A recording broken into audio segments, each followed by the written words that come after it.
Welcome to RIoT Startup Spotlight, where we shine the light on the visionaries and disruptors who are shaping the future. I'm Jen Morgan, and today we bring you an exclusive interview with Alex Kariman, co-founder and CEO of EVAS. Hi, Alex. To begin, can you tell us a little bit about your company? Sure, and thank you for inviting me. Uh, our company is called EVAS, and we are providing consultative sales solution. That's a SaaS solution for high-touch sales situations online. Cool. And what previous experiences or influences brought you into doing this kind of work?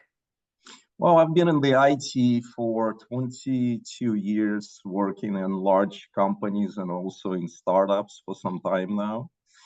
And well, it started originally before COVID. We recognized that there is a need for teleconferencing systems. And as we went into it and also doing some consulting work on the side, we recognized a big problem in the basically e-commerce space. That's where we started. And we recognized that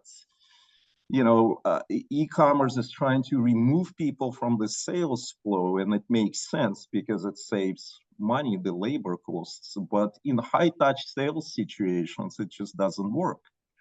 And we obviously all know about the wonderful AI now and the sales assistants, and many companies trying to do it. But again, they're great for informing, but they're not closing. If you have high ticket item, complex purchases, they're just not closing. So you still need a way to bring a human back into the sales process, but it has to be extremely cost efficient. So that's what we're doing.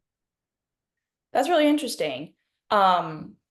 You talked a little bit about like how your experience and previous work in startups got you to here, but what really inspired you to start this company? A problem. We've recognized a problem. And as I said earlier, we've been kind of going into a different direction, which was a big business at that time. And this is then we've recognized that, there are still significant areas where video conferencing can be applied. And in our case, it's not just video conferencing, it's also the video marketing that has to come along in order for the concept to work. And we've recognized the problem, and we kind of consulting for other companies. Some of them are large marketplaces. We realized that this is a big problem and very interesting problem, and it doesn't look like there is a solution out there. So, and this is where we started initially for the e-commerce space. Now we're looking at other industries such as insurance sales, lead generation for insurance or consumer financial services, etc. So it's a much bigger direction, I would say, or a problem than just high-touch e-commerce, direct-to-consumer companies. When I think about e-commerce, I think like for me personally, online clothes shopping, but is that the kind of e-commerce you're talking about, or is there a more specific case example? No, we're talking about complex purchases, high ticket items. I can give you, maybe that's not the best example now, but let's say you're buying a high performance bicycle. I mean, those are $8,000-$10,000 sometimes. This is not something that you can just put in the shopping cart. Plus, there's a lot of customizations. And what some companies offer today is that's basically a form that you fill out, and then somebody from the company contacts you, or you maybe schedule an appointment. But again, consumer purchases are impulsive, and buyers have buyers regret almost even before they put their credit card numbers into the form. They already regret it. So that's why intercepting a customer early in the journey process is so important. Whether this is direct to consumer companies like my example, or this is somebody shopping for insurance and gets on the website, looks around, but there's so many offers there, kind of not sure what they're looking for. They're in the journey process. So it's very important where you can give them information to actually explain why this offer is better, and that they need to speak to a live salesperson, and they can instantly speak to a live salesperson who can, whether this is a salesperson who can sell or somebody who can qualify the lead and pass it along to a salesperson. That's interesting. I think about it like the buying a high-end car where they're going to fly you over to the manufacturing shop to see the whole process as Yeah, well. yeah, But on the e-commerce side. So yeah, um, absolutely. cool. Well, so what are some of the biggest challenges that you've encountered as you have started this journey? Well, probably one of the biggest challenges when you're not offering a substitute product, when this is something entirely new, and in our case, it's a new inbound type of sales similar to social selling. It's always difficult to get people to not only to understand it, but to embrace it. I mean, so far, it's kind of what we hear from the customers is this is actually very interesting, and but at the same time, when you're doing a substitute product, you're basically substituting something that's already in place. When you're offering a whole new category, it's a new type of sales. This actually takes a lot more to get your customers educated, for them to understand.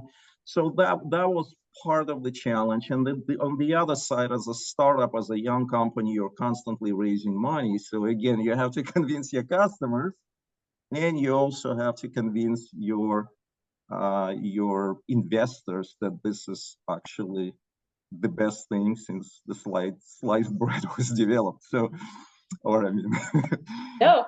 okay, so that's the challenge, and but I would say we do have quite some pull now from the customer side, especially in this. We're kind of trying to be laser focused now on the insurance space, and we have a lot of good responses. That's interesting. I mean, a great analogy to make in this process. I feel like that's the startup world trying to figure out that next best thing. Yeah, So, absolutely. um, in that vein, like, what do you have any mentors or role models who have really helped you along this journey?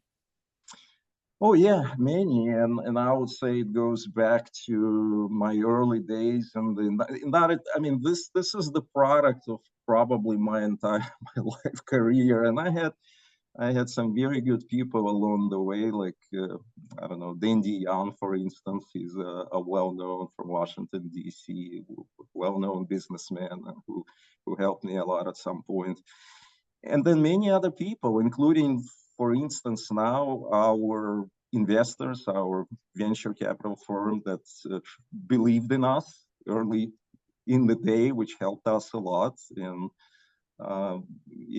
they've been a great help, and we also have others. I mean, too much to list now, but absolutely, you have to keep your ears open, especially with the startup.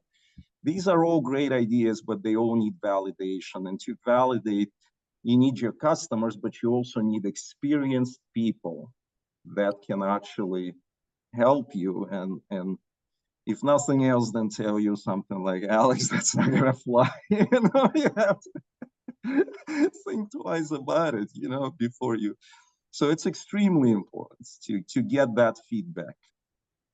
Staying humble, always important. Yeah, yeah, Um, absolutely. what advice would you give to other inspiring entrepreneurs or startup founders based on your own experiences? You have to be extremely resilient. And you also have to understand that you're putting a lot on the line. And a lot of founders, I mean, you may get lucky. I got lucky sometime in my life. That's my kind of, it's not the first startup. And, you may get lucky. I didn't make a lot of money, but I got lucky. I don't want to go into it. It'll take too much time. But otherwise, it's likely that you're going to contribute to this your entire life. Sort of, yeah. Or you're gonna have no life. It's just gonna be everything about the company. You save every penny so then you can pay salaries, so you can advance your company. It changes your entire lifestyle.